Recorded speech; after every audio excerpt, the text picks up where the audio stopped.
Bu nədir? Ata mənə banan alarsan. Olmasın. Nə olar? Allahım yarabbim. Ha mən o qədər dua elədim ki, o çıxmasın indi. Ayda.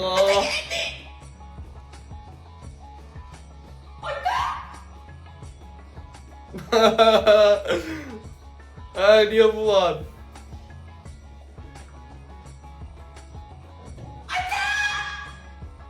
Allah'ım yarabbim. Ne yap? Görən heç olmasa belə elədiyinə təyirim ya. Necəsən oğlum?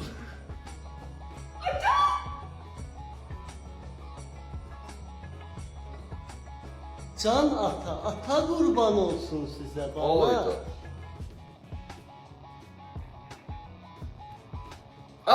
Ata banan alarsan.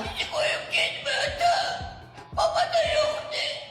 Ata ne olur daha gitme. Belə özünü sıxsan, bir sonra çox böyük fəsadlar verə bilər. Daha getdi yoxdur mənim gözəl balalar.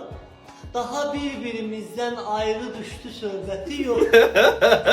Ata qurban, ata bir dənə xahiş eləsin sizdən. Düşün həyətdə bir Aha. dənə şam düzəldin. Gedəyim babanın qəbirinin üstünə bala. Nə düzəldik? Şam. Gedin həyətdə şam düzəldi deyə də sən başa düşmüşdüm. Allahdan düşündüyüm şeyi demədi.